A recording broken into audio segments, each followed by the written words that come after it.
And you ask people, well, what is the best decision here?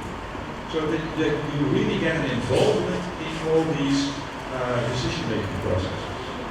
And research shows that whenever you get people really involved in the decision-making process and you really follow up on them, on these decisions, then in many cases, people get more interested in politics itself. And in many cases, they are willing to participate in general elections. So these kind of instruments also increase the turnout in general elections. So in many countries, also in the Netherlands, we are experimenting with forms of what we call deliberative democracy. And a somewhat older form of democracy, or an extra instrument for democracy, is of course the direct democracy. And the most important feature of direct democracy is a referendum. And up until now in the Netherlands, we hardly had any referendum. We had 10 years ago one very incidental one on the European Constitution. But after that, we had no referendum whatsoever on the national level. We do have referenda on the local level. It's possible for municipalities to organize it themselves. But on the national level, we didn't have that before. But since a year, we organized a national referendum in the Netherlands. But there is a specific type of referendum. It is what we call consultative, it is not binding, and it is a corrective referendum. So it's a correction on issues that are really decided upon yet, or already, so I should say. So what we do in the Netherlands is a possibility, whenever a bill has already passed Parliament, so it went from the House of Representatives to the Senate, and both chambers of Parliament approved on the act of Parliament, on the bill, then there is a possibility for citizens to stand up and say, well, we don't want to have that act. We don't want to have that piece of legislation. And in the law on this issue, it's regulated that you have to have some declarations of support in order to hold, to create the possibility of a referendum, which means in the Netherlands that within 4 weeks after the approval by the first chamber, the Senate, of that piece of legislation, you have to have at least 10,000 signatures of support for a referendum. And we as the Electoral Council are responsible for scrutinizing these signatures in order to make sure that it are really voters that have signed for that support signature, so to say. That will support.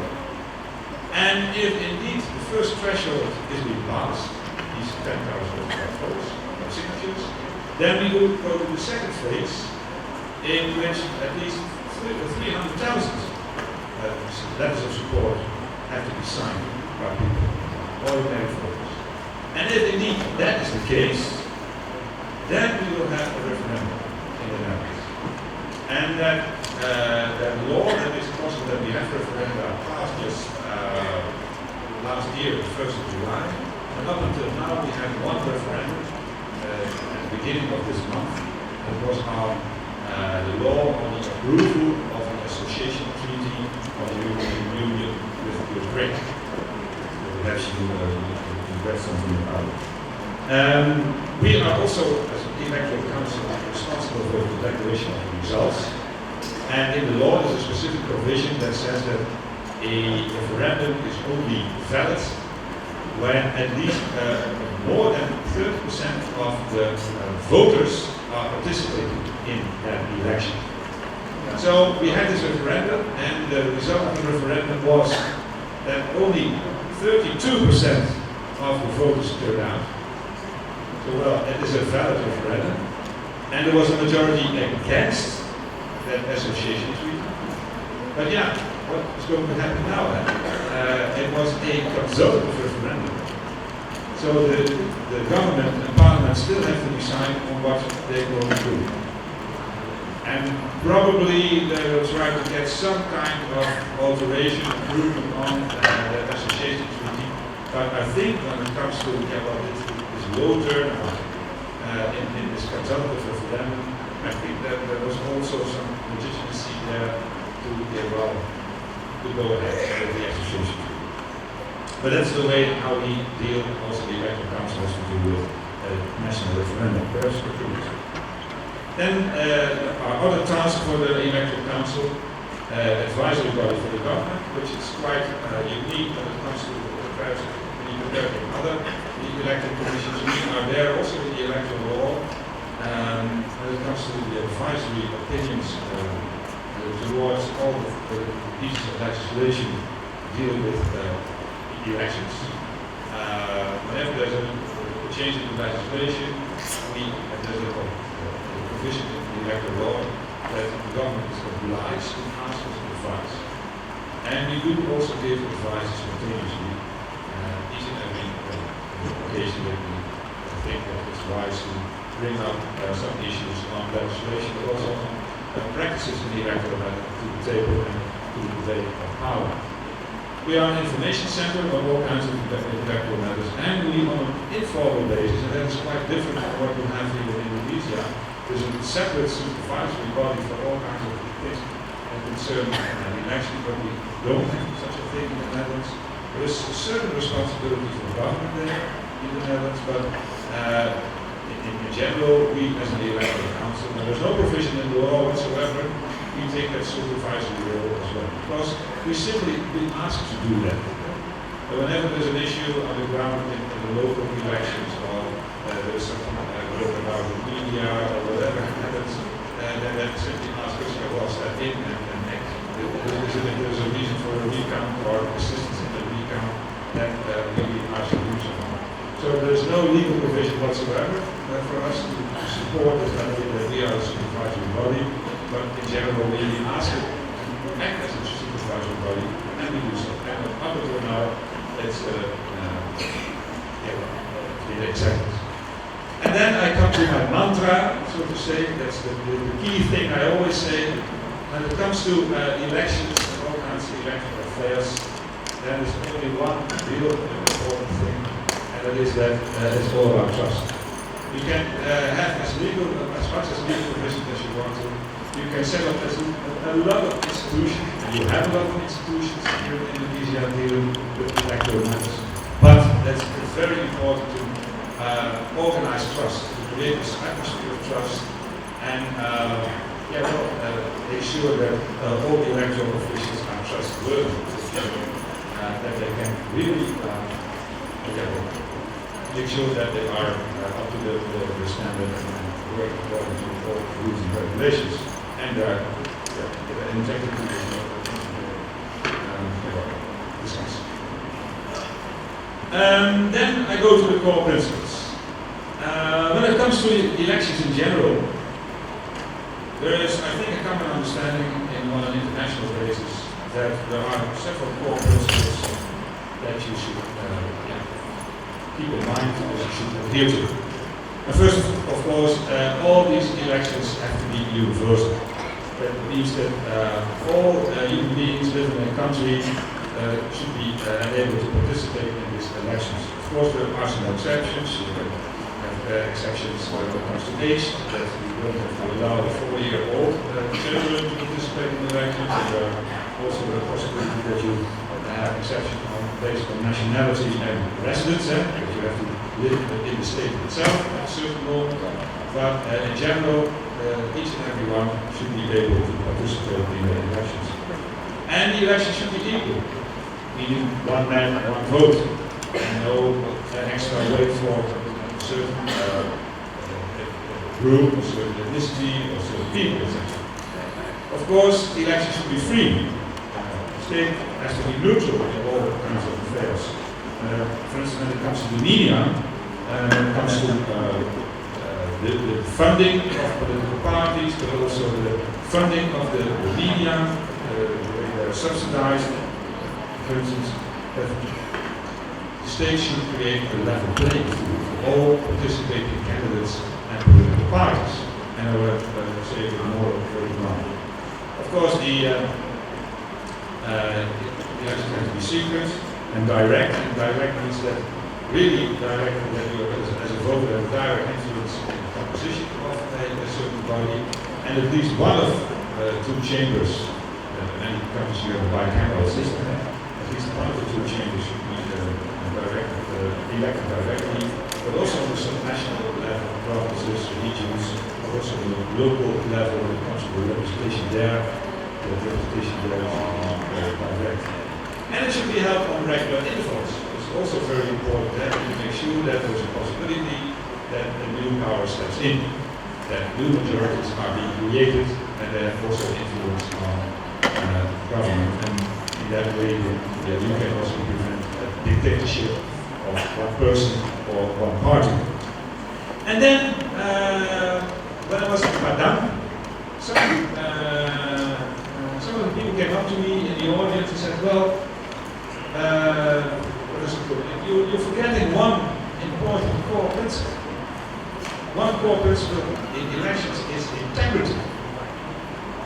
We all in Indonesia adhere to all these other core principles. There's no doubt about that. There is, in our legal framework, it's completely in order when it comes to the core principles. But you're forgetting one core principle, and that's integrity. And of course, I said to one of these people, integrity is of the utmost importance as well. In fact, it is that important that it's important for all administrative actions. It's important for all governmental actions. So, and therefore it is not a specific core rule for elections as such.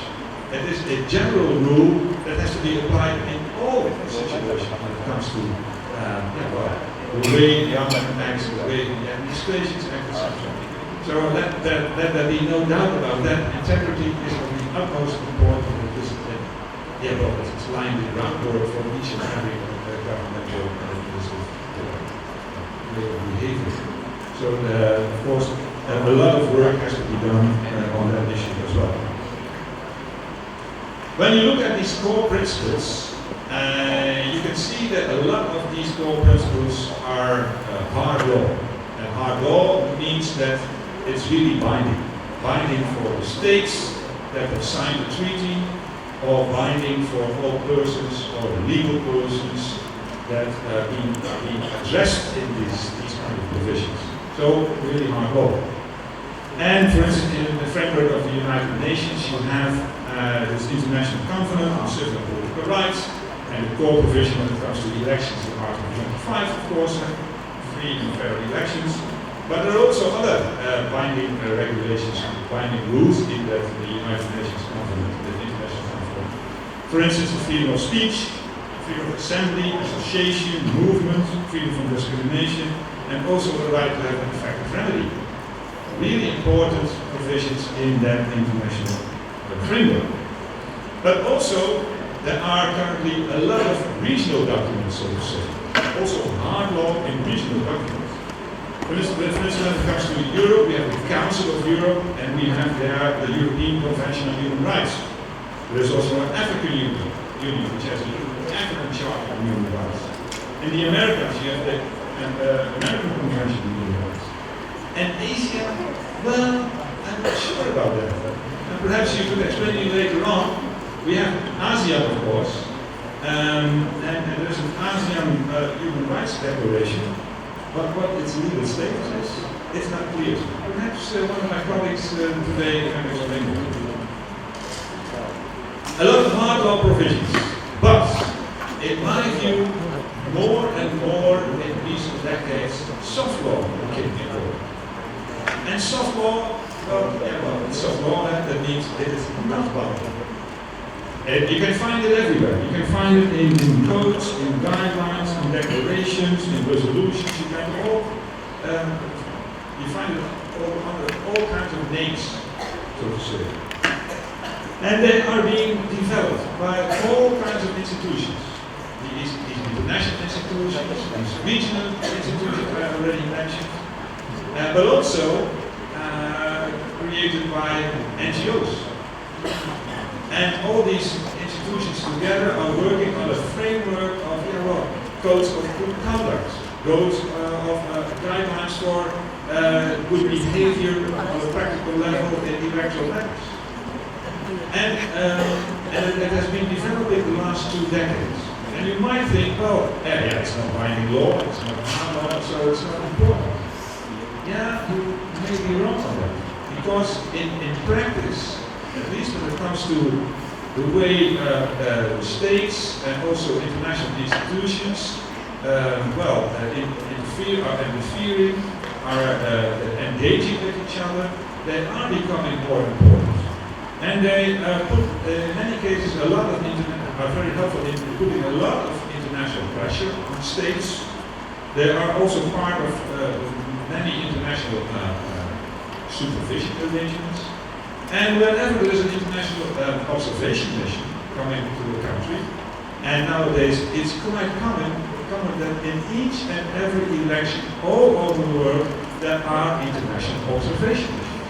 Also in the Netherlands, each and every election, each and every referendum, there are international observation missions.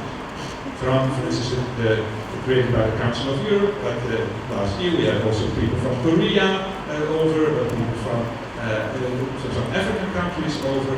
So people come and watch and see what's going on. And a very firm basis is indeed the body of soft law. And that is also so it's very important that you take also into account these guidelines, these provisions in soft law. And they, in many cases they are very detailed. And therefore also very helpful in really scrutinizing if your behavior and your activities in the national states is up to the international standards, so to speak. Very interesting development. And some years ago I went to, and I will explain it somewhat later, I talked with the people from the Council of Europe about that entire body of soft law within the European Union and also the Council of Europe. And I said, well, why don't you make it hard law? They said to me, well, we wouldn't like to do that. And why not? Because as a lawyer, I think hard law is more important than soft law. I said, well, if you want to make this hard law, and make this a body of hard law, then we have to negotiate with each and every country on that hard law. But now we simply have a set of soft law regulations. We don't negotiate with all the states, but they accept it simply as standards to be applied. They are not binding, but they can discuss them. And therefore, there's no debate about the quality of these rules and regulations in many cases. And we just simply apply them. And there's no discussion about whether or not it's soft law or binding law or whatever. We simply use them. So therefore, it's quite understandable that these people thought, let's leave it like that. So also a very interesting viewpoint when it comes to what law is all about. In some cases, not binding law is even more important than binding law. Well, if you look at all these international institutions, I'll just give a few examples. When you go to the United Nations, for instance, there is a very interesting document. It's the Declaration of Principles for International Election Observation. It's a very important document with all kinds of rules on how to conduct a legislation. In Asia, of course, in ASEAN is also busy with all kinds of things, but very recently, and it's, I think it's also interesting for you, KPU joined AWEB. And AWEB is an international world association of election bodies. And it is vested in Korea, South Korea, not in North Korea, of course. We would like it though, and more international support. But it's based in South Korea, an international association, and KPU just joined this month. And also, AWEB is very busy with international standards and observation missions, and I think that will be also very important in the theme for the coming years, also for Indonesia. Within the framework of the Council of Europe, and of course you know that the Council of Europe is not the same as the European Union. The European Union is about economy, finances, also social affairs, and the Council of Europe is a very much larger body of political parties. Also Russia is part of it, Turkey is part of it. It's a political institution and working towards, since World War II, working towards more democracy and rule of law within the entire continent of Europe. You have there, for instance, the code of good conduct in electoral matters, and there was a discussion about what was already mentioned, would that be in the near future possible hard law, but it's also already given. And what's also very interesting, at least I think it's very interesting, each and every year we have a gathering of all the electoral management bodies within the framework of the European Council, so Council of Europe. And therefore, at that meetings we talk about, the things that happen on the ground when it came to all these elections, we're exchanging our views, and therefore we also being very helpful in further improvement of that body of soft law. We have all kinds of advisory opinions on the improvement of the code of practice in electoral matters. And perhaps that will be also the near future for KPU, OASLU, when it comes to participating in AWEB and other regional bodies, for instance in Asia. Perhaps also interesting is that we in Europe we have a group of states against corruption, as we call them, and they have brought out a recommendation, especially as we call them the new democracies in Europe. After the fall of the Berlin Wall in 1989, a lot of former communist states joined the European Union, like Romania, Slovenia, like the Baltic states, etc., Poland, etc. And these countries very abruptly changed their communist system to a capitalist system, and then, all hell broke loose, so to say, when it came to corruption. People could not simply deal with all the finances and the economic affairs in there. They a huge problem. Therefore, we also in Europe have to deal with corruption, and I think it's a very important instrument. Then we have also the organization that was being set up just after the fall of the Berlin Wall, and it's the Organization for Security and Cooperation in Europe. And it's not only about European countries, but also countries like the United States and Canada and all kinds of other countries from other continents are also participating in the OSCE. And I will say that, for instance, also in the meetings of our elected management bodies, we have also people there from, they're not from Europe, but from Brazil, from Mexico, from other countries all over the world, in other continents as well. So, it's a real creation of international community of international elected management bodies going on. And in the Copenhagen document, you also find a lot of soft law of the quality of democracy. And there's another office, it's based in Warsaw, in Poland, and it is to some extent really the hands and foot on the ground when it comes to the work of the Organization for Security and Cooperation in Europe. Then, some of you already know a lot about it, so to some extent I will deal with them briefly. But when it comes to elections, a lot of effort and time goes in solving electoral disputes. That's, I think, one of the main things. And that's especially also the case in Indonesia, because not only do you have a lot of disputes, as I heard last week, but you also have a lot of elections in Indonesia. And when I compare it to, for instance, a lot of countries in Europe, and for instance the Netherlands, but we also had heard a story in Padang from an academic scholar from the Côte d'Ivoire, it's from the Gold Coast in Africa, but you have also in France and other countries as well. We only in the Netherlands have elections for representative bodies. We don't elect our mayors, we don't elect our governors, we don't elect a lot of other governmental officials.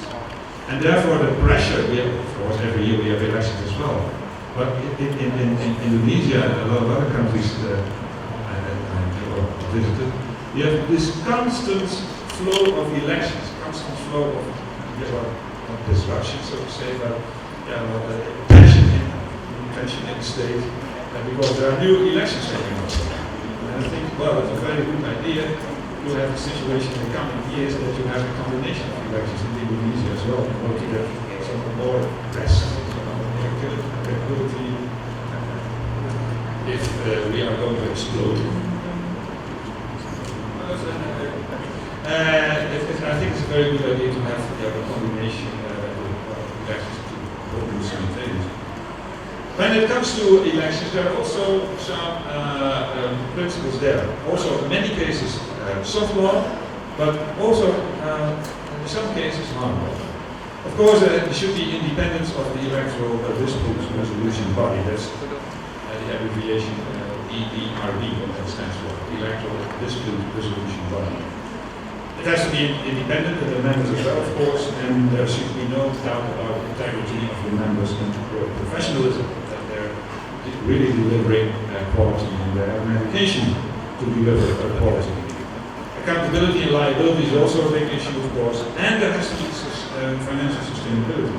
And that's financial sustainability, that there's a certain certainty about their finances for the future, is of course not only important for the quality of the work that has to be delivered, but it's also very important to prevent corruption.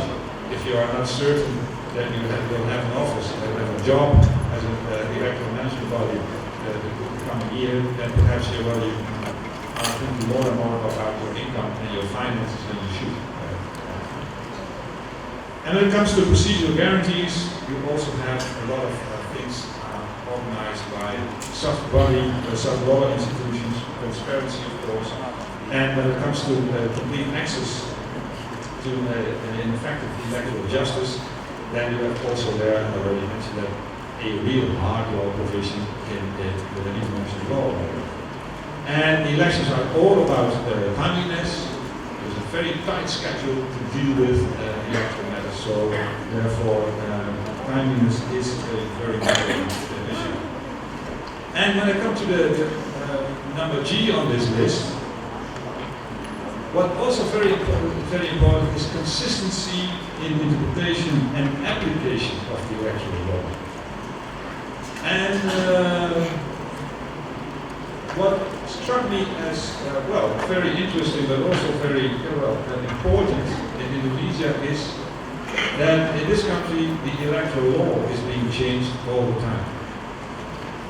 And when you look at international documents, for instance, when you look back at the international, the United Nations declaration for the observation of the elections, and also other soft law on that, you can see that one of the things that they always advise to international observation missions is look at the quality of the law and look at the stability of the law, the sustainability of the law. If it's already there for a long time, and if the legal framework is stable, then in many cases it is also a reference point for the quality of the democracy. If there is a legal framework there that's standing already a long time, then in many cases people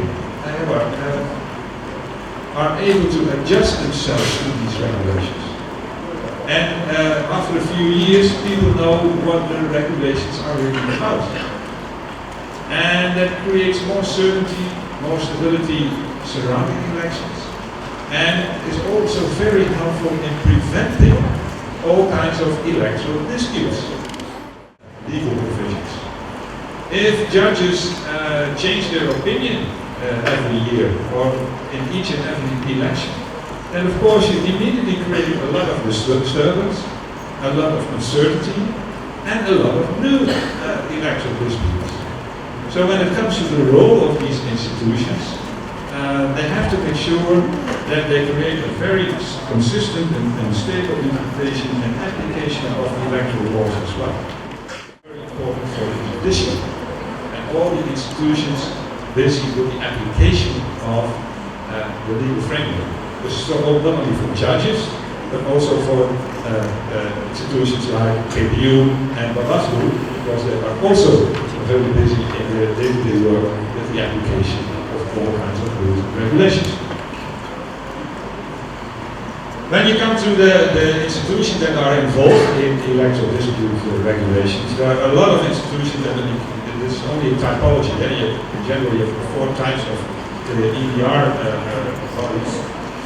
But in practice, there is a lot of differentiation and also a lot of combination. For instance, that one body decides on a certain type of electoral disputes and another body decides in the country on other type of electoral disputes. These are only general typologies when it comes to these EDR institutions. As some of you already know, I don't want to go into detail on the last two EDR systems, electoral management bodies with also judicial powers. You find it somewhere in Latin America, and ad hoc bodies are always, in many cases, only there because there is a really huge conflict in the state. There's a civil war, etc. And after the civil war, international bodies come in, they create an ad hoc body to solve all kinds of electoral disputes. So there, in many cases, are not that relevant. When it comes to legislative bodies or political assemblies who decide on electoral disputes, I think in many cases you only find it in Europe, and in many cases only in the well-established democracies, as they say, the very old democracies. They have a long-standing tradition of separation of powers, and they think they can deal with it that way. But in many countries nowadays, you have judicial bodies deciding on electoral disputes. And since there is also a debate in Indonesia on which body should decide in electoral matters, I will briefly say something about which kind of electoral judicial bodies can be involved in these kind of matters. Sometimes you simply go to a regular court, but there's a blocker there because the regular court is not very specialized and it has already a huge caseload in many cases. So, the electoral matters simply come on top of them and could create a problem with the timeliness of these kind of things.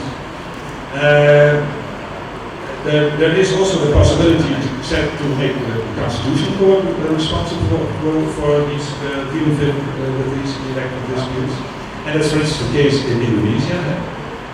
And of course, in many cases, there's a very good solution because the Constitutional Court is in many cases also a very court of a high esteem, very important court. But there's a drawback on the coin as well, because immediately when the Constitutional Court steps in electoral disputes, you get some kind of a buzz. A buzz was saying something like, what's the court doing now? Is it interfering in political issues? Is it interfering in political matters? Or is it only about law? And so there, you see in many countries that immediately there is this issue of the appointment of constitutional court judges.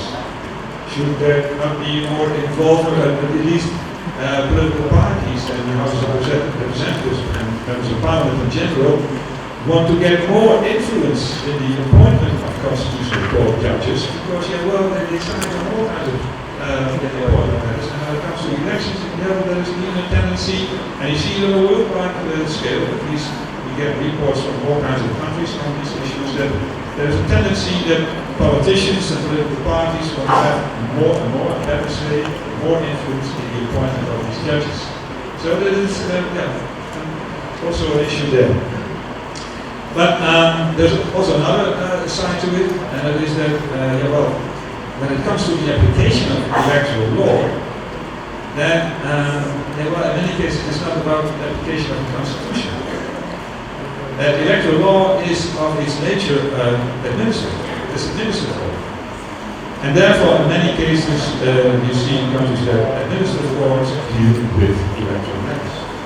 And that's also for instance the case in the Netherlands, at least in many cases that there are being dealt with judicially in the Netherlands.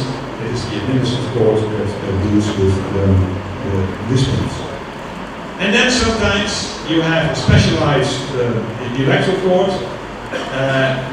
They have, for instance, in Brazil and some other countries in Latin America. I think it was also in Mexico. And it's only worthwhile to have a specialized court on these matters if there are a lot of disputes there, and you have to deal with disputes on a day-to-day basis, so to say. And I had a discussion, I think it was also in Padang, that some people said, yeah, well, perhaps it's also a very good solution for Indonesia as well, because we have that many disputes in intellectual matters. Well, that could be the case. But yeah, well, I think that, of course, we should have an EDR system. But that system is only, well, a solution to a problem. And perhaps a better solution is, a better way of dealing with it is more working on the problem than setting up a new institution for dealing with the issue. So I think that in many cases it's better to put a lot of extra effort in well, preventing electoral disputes, making the legal framework stable, making the application stable, making etc., before you turn to setting up a new institution. And I think that it's also in many countries the case, and it's also a thing about lawyers. Many lawyers think that the solution for the problem lies in creating a new law, or improving the law, or setting up a new institution with new powers. Yeah, well, that's only a band-aid, like I said, it's not curing the problem. So yeah, we really have to think about what is the best solution for each and every country, also in Indonesia. Then elections and the media, and the special issue on the media. There's a lot of hard law, or not a lot of hard law. There's some hard law when it comes to dealing with the media and the role of the media. Of course, there is this freedom of expression in international instruments, and the freedom of expression has two sides to it. First of all, to give information, to voice opinions, and on the other side, of course, to receive opinions. Free access to opinions, free access to information. And especially, of course, in the elections, there's a very crucial role for the media to play. They have to make sure, in many countries, that the voters are really informed, and they are really informed when they go to the polling booth and voice their decision, make a decision on the ballot paper. And of course, there is also a lot of responsibility. Responsibility for the media as a whole, for fair and balanced information. And I want to stress this very important word as a whole, because you cannot expect from the commercial media, from the commercial privately owned newspapers or TV stations or radio stations to be completely impartial and neutral. Inherently, they are not neutral and impartial in many cases. But as a whole, the entire media, including also the state media, but also the diversity of commercial media, they voice all kinds of different opinions, and therefore they can also be very important in creating a balanced information level for ordinary citizens. As a whole, this media should be balanced and make sure that there is a fair and free information. And there is also some soft law there to be found. Also in these, for instance, the International Declaration on Observation of Elections, but also in other soft law regulations. There are a few very important soft law issues to be found in these regulations. First of all, there is this requirement of the neutrality of the state. That means, for instance, that the state should make really clear that there is no extra airtime for the incumbents. There are already sitting political parties and the sitting government. They should not give more subsidies to these sitting political parties or certain political parties or certain candidates. So there is a demand of a complete neutrality of the state when it comes to elections. And when it comes to the state-owned and publicly financed media, they should report balance in a balanced way and in a impartial way. And there's another positive obligation there for the state as well, which means that has to create a level playing field for all participating candidates and parties. And therefore, there should be created a legal framework that guarantees that the media can grow freely, that they have access to information, etc., and they have equal access to all important things when it comes to the entire process of elections, but also there is an equal access of candidates and political parties to the media. Also, the new party should be given a place under the media sun, so to say, that they can really can voice their opinions and give information to the ordinary voter. And when it comes to the state media, once again, the state-owned, publicly financed media, they should report their bias. These are the most important soft law standards that we have in our international level, international institutions, also states in many cases agree upon. Well, how do we deal with things in Netherlands? And just give an example. Netherlands is just an example here. Give you some food for thought, maybe, but it is not necessarily the best way for dealing with things. What do we have in the Netherlands? We have the law on the media.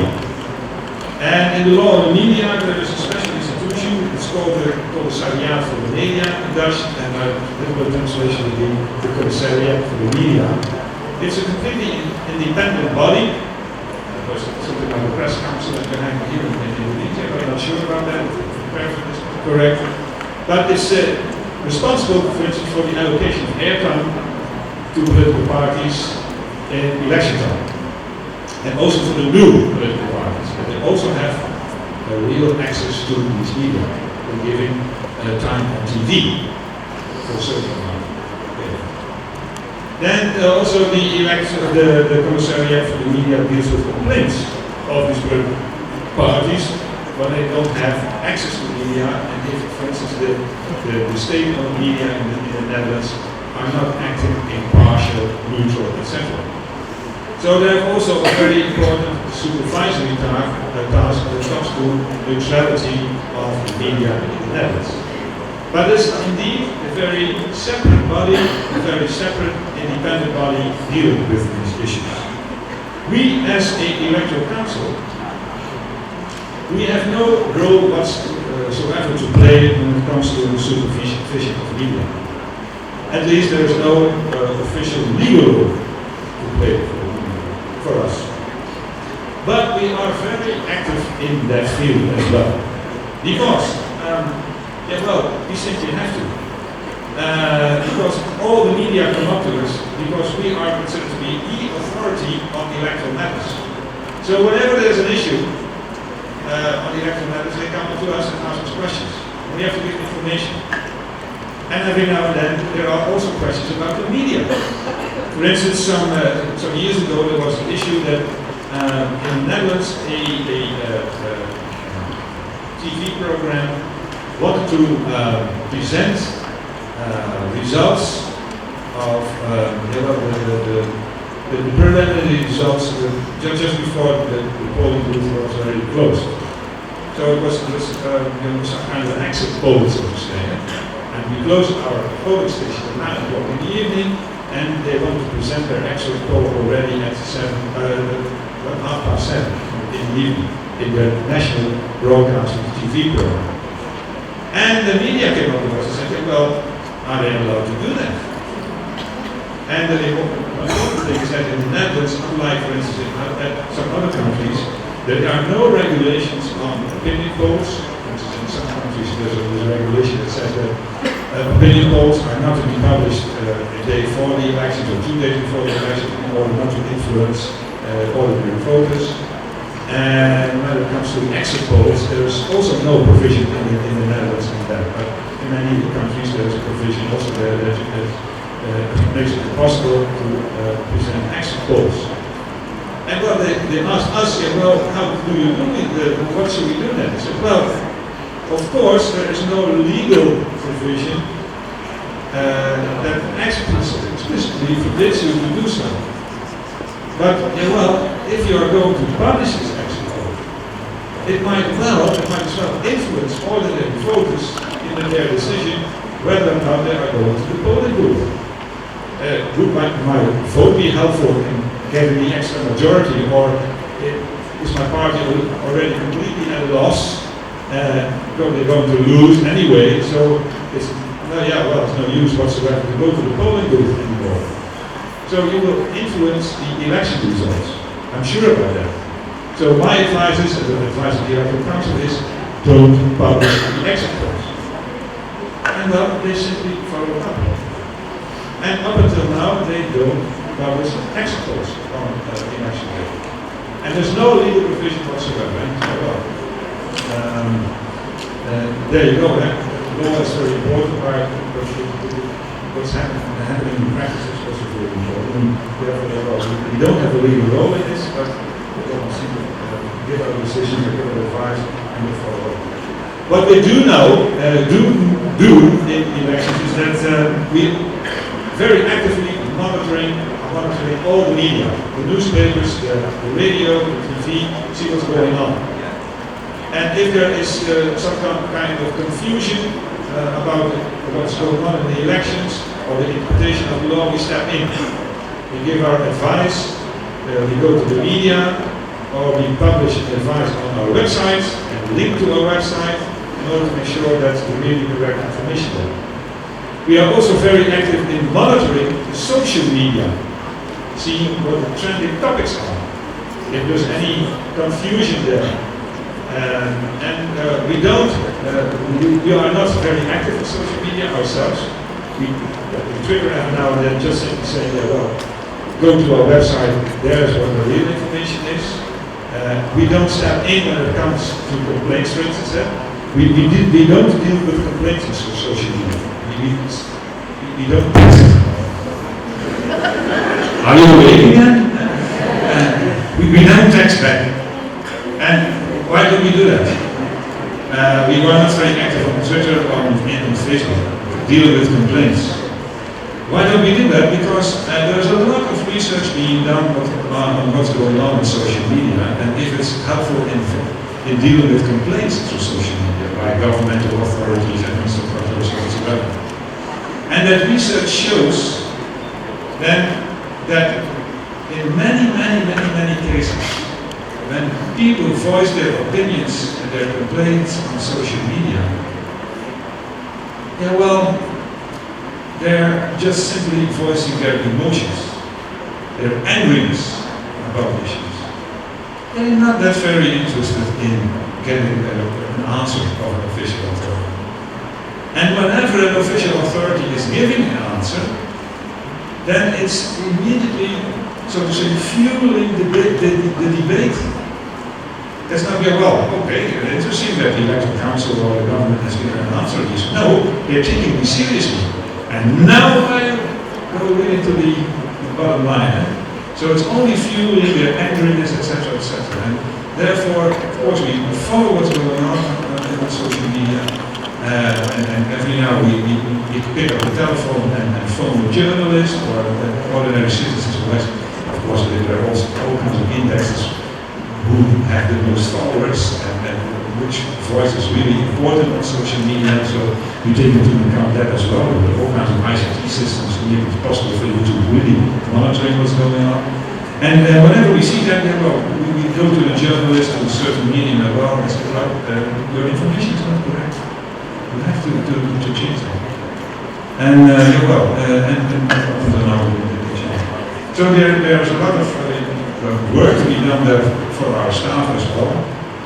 And we have to do the media a lot. And then there is in the Netherlands not that much regulation, not that much legislation on transparency. But I'm sure that we in the Netherlands are one of the most transparent countries when it comes to the elections. The media are welcome to witness all the steps, every step in the process, except that they don't disturb the process.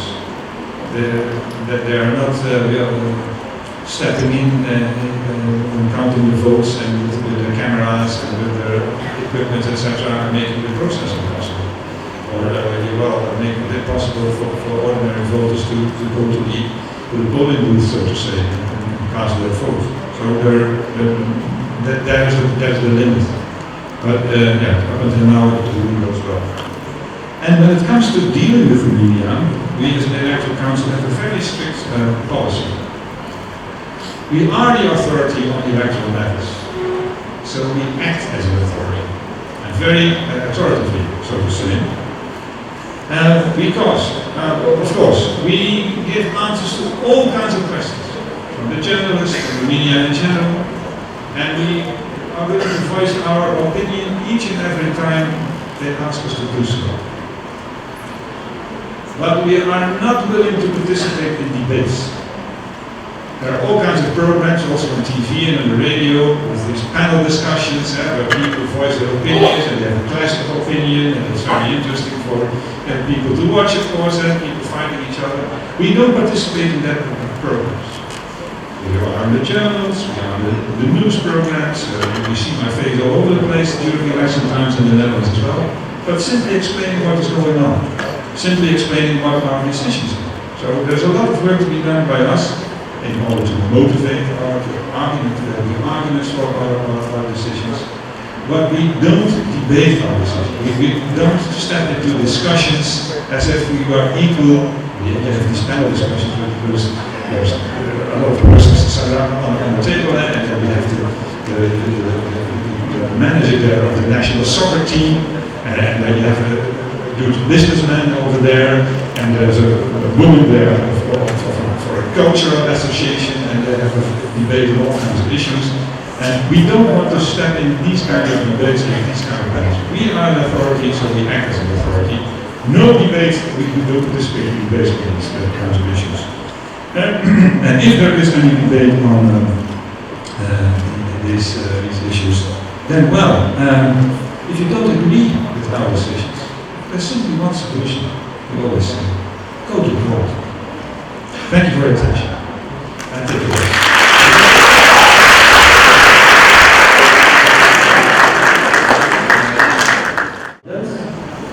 And the authorities, and it's about creating the neutralism and fairness in the system. But there's some issue as well, including the commercialization and capitalization the media by some of the interest groups, maybe, about the supervision of the media, and as well as the influence of in the social media. Okay, I think the three talking points are quite interesting. Now I'm inviting you on the floor to discuss it with Professor Kummeling. For the first one, I'm inviting 3 or 4 participants to 1, 2, 3, 4. As you know, evidence don't try zero is money for somebody. What do you think about the country, this funding for the people who want to elect it? As you know, if people have money funding for the service, the people possible to help. You know, we used to have a rule or regulation that prohibits the family member of the incumbent to participate or to run for special positions in Indonesia. But now we are allowing them to run for the special position. So do you think this is good for democracy in Indonesia? I mean, is it okay to allow the family member of the bupati or wali kota mayor to run for the president while their family members still are sitting in their positions? Thank you.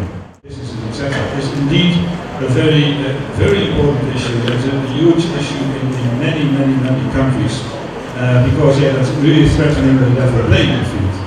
And therefore, in many countries, like for instance also the Netherlands, we have a special legislation on the finances of political parties, the amounts of money that are capable of accept from commercial authorities, etc. So to make, sometimes they are completely forbidden to accept these kind of financial support, but in many situations it's all about transparency, letting the people know how you are being financed. And there's an obligation in many cases that all your finances of political parties, finances of political candidates should be out there on the website, should be out there on the internet for each and everybody to scrutinize. And I know that's a very difficult task, but also it's a rat race. A rat race in the sense that whenever you have a regulation there forbidding something, they invent something new. The discussion will be open for centuries, and there is, I think, a never-ending discussion. But the only way forward is to create an obligation, and the only way forward, in my view, is to create an obligation to organize more transparency, etc., about where the finance is coming from, so that people, ordinary voters, can decide, well, is he or she really trustworthy? Is he really impartial and independent, or is he only acting on behalf of a certain commercial institute or a certain business? Yeah, then the interesting question from a gentleman there about the emerge of political dynasties. Each and every time now and then, also interested in the United States, and now we have the discussion of a new Clinton stepping up, and we had a discussion about a third Bush coming up, so to say. Well, you see how it goes. In some countries, also in the Netherlands, in the law it is explicitly forbidden that people with family ties are in the same council, for instance, or in the same representative body. To some extent, it's also possible. But in many cases, it all comes down to making sure that the quality of a person is really of the utmost importance for casting a vote on this person. It's all about creating such an open democracy that really the quality of the people, the candidates, can be assessed by not only the media but the ordinary voter as well, so that there is no tendency to vote only for a certain family. It's very difficult to organize this. Of course, you can create all kinds of legal provisions, but in the end, it's all about the quality of the candidates and the way voters assess it. And that's the main thing. There is also information. And this is really the candidate of good quality. And that's also giving an answer to the final question. I will go to the economic issue as well, economic pacts as well. Elections are all about trust and information. And of course, but when it comes to the information, you cannot simply rely upon the political parties and the candidates. So that other institutions have to step up as well. Two things are, I think, very important. That is that the development of the media. And just this week we had a presentation from a very important editor of Compass, for instance, and he explained us what they were doing when it came to reporting on elections, organizing all kinds of reviews, etc., etc. And I think that the media have a very important task in getting more information out there to make sure that people are really informed before they cast their vote. But there's also a task there for Parliament. Just yesterday I talked about what parliaments all over the world are doing to become more transparent. And what they do nowadays in many countries is publish each and every action of Parliament and members of Parliament on their website. So there is a lot of transparency there. You can see what everybody is doing, how did they cast their vote on certain issues. what did they do when it came to amendments of certain pieces of legislation. So everybody can scrutinize what's going on. And in many elections, for instance in the United States, but also in the Netherlands, it's also important for assessing the quality and the behavior of candidates. What did you do last 4 years, last 5 years, when it came to your voting decisions? What is your track record on voting? So that's also a very important thing. But it's also important for monitoring what's going on. Who's stalling a process, where are the bottlenecks, etc. But for transparency on the actions of Parliament, and members of Parliament, political parties, I think there is also a very important role to play for parliaments themselves. They should open up, give more information to the public in general. Then to the very intriguing question on the development of economic pacts. Will that also affect, perhaps in the long run, elections in Indonesia? I'm sure that they will do. And there's a simple reason for that. These economic pacts are there for a reason. Open up for trade, more economic growth, etc., etc. And what all these regional bodies, but also international bodies try to do, is create some kind of a level playing field for their businesses as well. And they're also very much interested that when they invest in another country, that there is stability in that other country. That they have applied the rule of law there as well.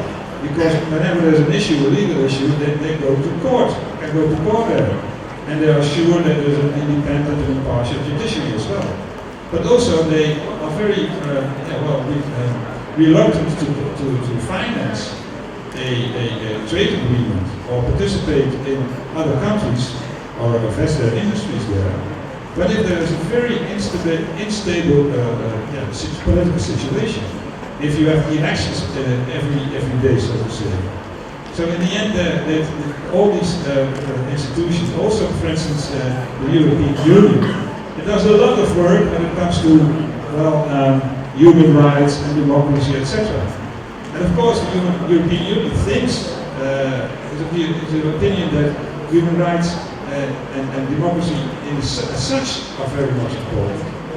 But they are also very important for the fact that they want to make sure that they deal with countries outside the European Union that live up to certain standards that makes it possible for the businesses to invest in these countries as well. So I'm almost sure that whenever the ASEAN becomes more and more important, also in economic affairs, they want to have a say in how elections are being conducted in other countries as well.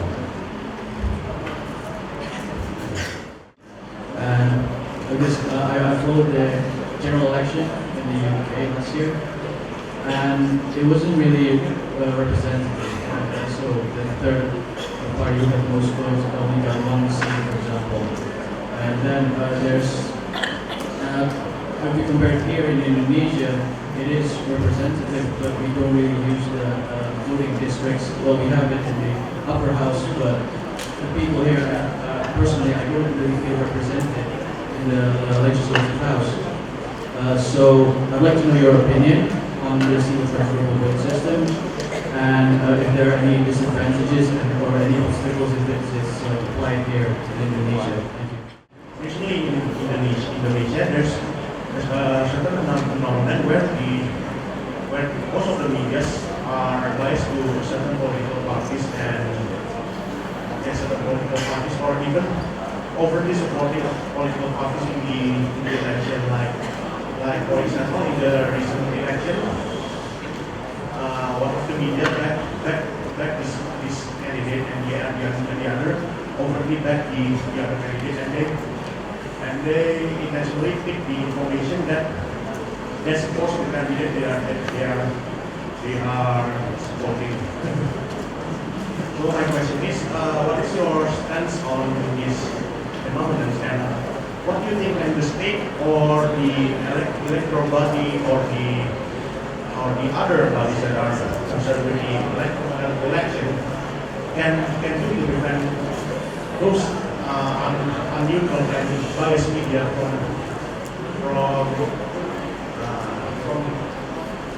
those practice in the election. When it comes to a single transferable vote system, you have the possibility as a voter to number your candidates in the order of preference. So each and every candidate you can give a preferential vote. This is my number one, this is my number two, this is my number three. And there are even countries where you can panache, which means that you cast your vote not only for one political party or you cast your vote on the list of one political party, but you can also give number one to a member of, for instance, the certain party X, and you give number two, your preference, the second preference to a candidate on the list of another party.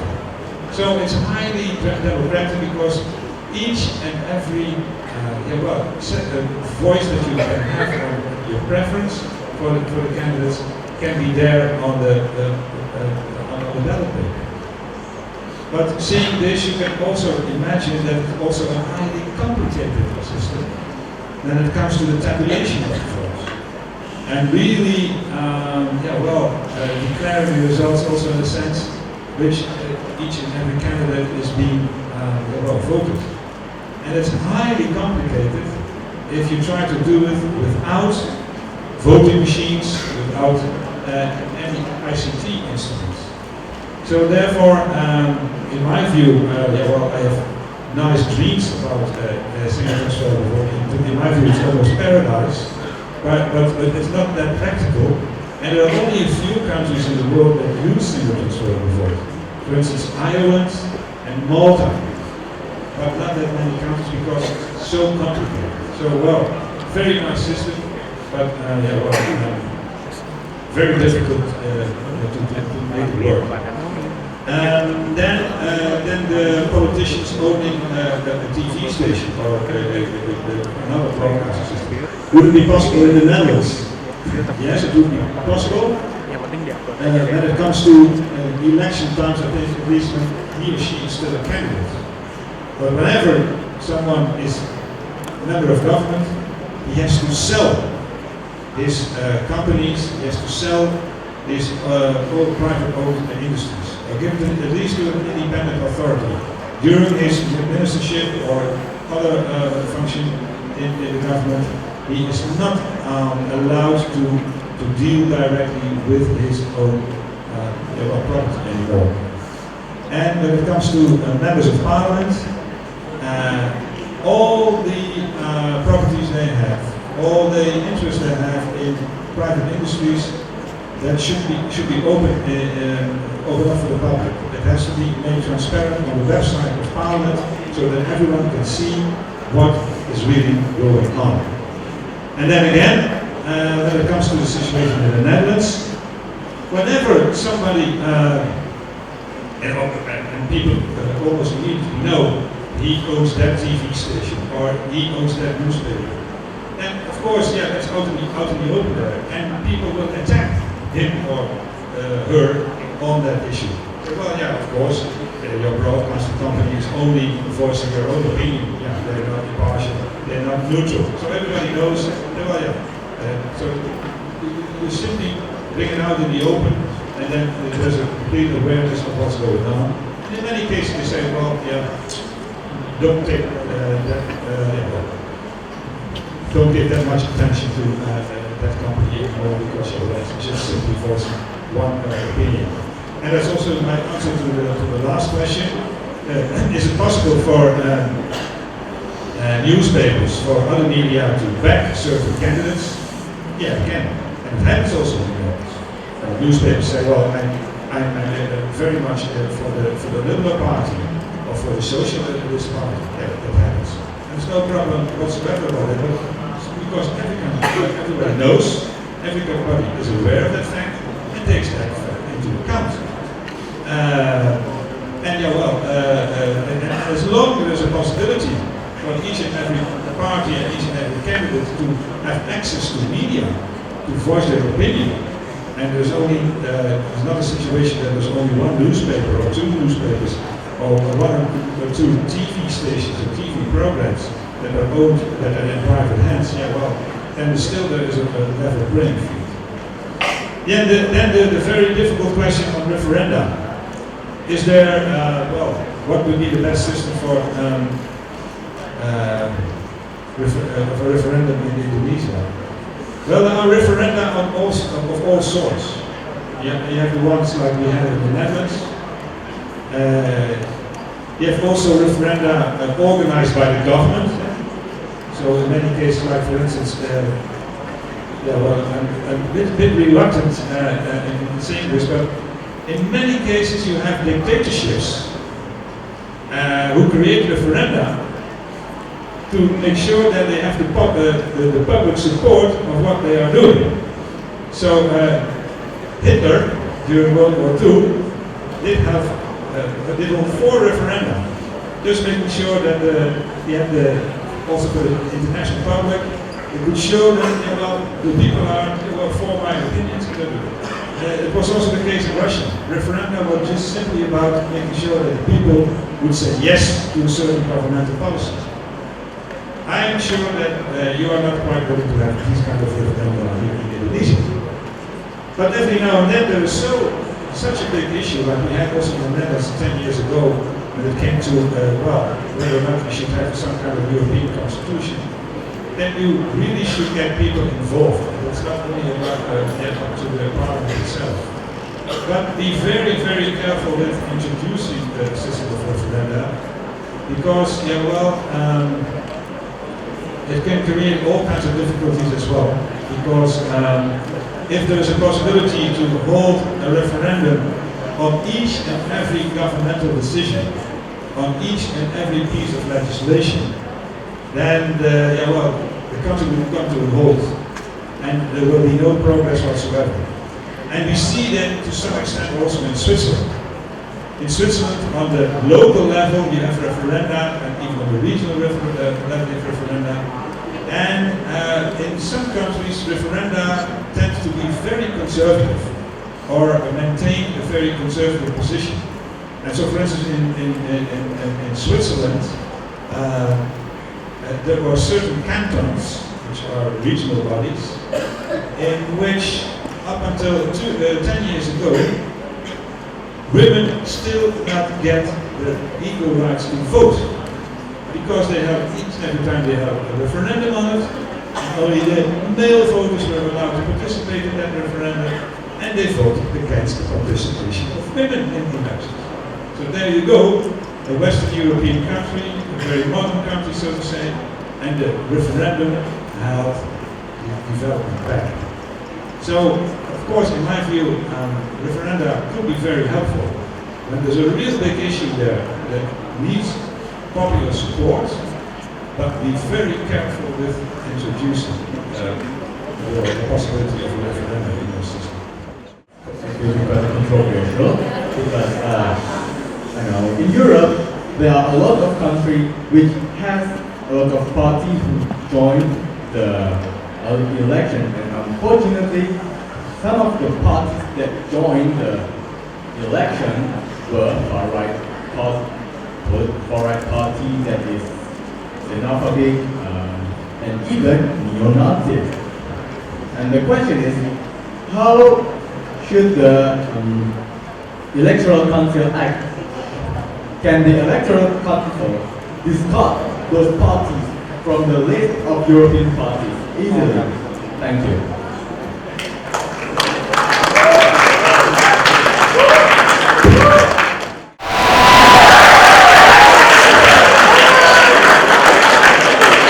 Perhaps you should participate in the next presidential elections. Yeah, well, you brought a very big issue to the table. Xenophobic parties, even Nazi parties or have Nazi tendencies, how to deal with them. And that's a very tough one. And you see in a lot of countries, extremist parties, xenophobic parties, and not only in Western Europe, you see it all over the world. How can we deal with it? How should we do it? First and foremost, I must express this idea that at least in Western Europe we take to tent a very liberal approach to these parties. It's also part and parcel of democracy that people are allowed to voice their opinions, also when it comes to immigration and other people, other countries as well.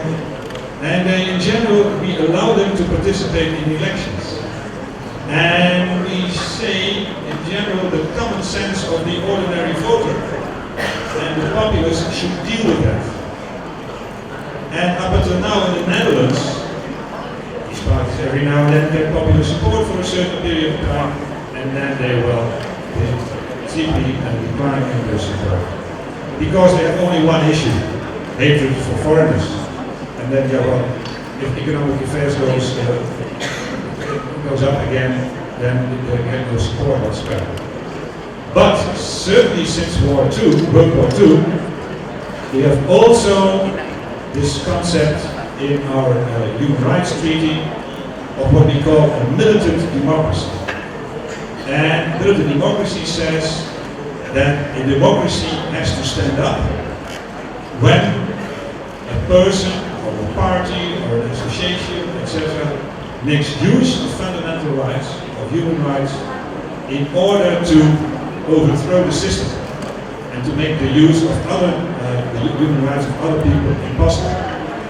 And therefore, a lot of countries have been setting up systems in order to combat these political parties. And in some countries, you have systems where EMBs simply say, well, these parties are not allowed to participate, and then you have a debate on well, is that democratic or not. In the Netherlands, we have a system where it says that whenever such a party is sentenced by the judiciary because of the fact that they committed criminal acts, for instance discrimination or hate speech or these kind of things, whenever they are sentenced to for the criminal acts, then we as the elected council simply don't register these political parties, and they are not allowed to participate in the elections whatsoever. So at the moment there is a very important thing going on. In the Netherlands we have this Mr. Wilders, perhaps you know him, the guy with the beautiful blonde hair. Not beautiful, it's blonde hair, it's from a bottle. And he's very xenophobic, and on this, indeed, in this period of time, there's a criminal court case pending in which he's being tried for discrimination. And if he's sentenced for that act, and the court also says, well, that means that your association is no longer allowed to participate in elections, we immediately, as the electoral council, follow up. But it is a very tricky thing, because on the one hand, you want to protect your democracy by giving people access to all these human rights and also access to elections. On the other hand, you want to protect your democracy by making sure that these people don't take over and make it impossible for other people to exercise their rights. So it's a very tough one, but we are academics and we have to do these tough questions. Thank you very much.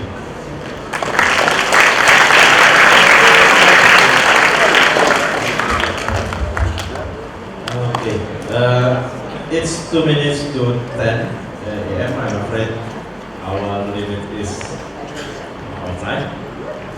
And we have to conclude this session. We have to conclude this Studium Generale. And maybe this session will conclude all of the session that Professor Kummeling involved in. So I would like to give expression of gratitude and appreciation I am by the Constitutional Department, so I'm inviting you on the floor for give the warmest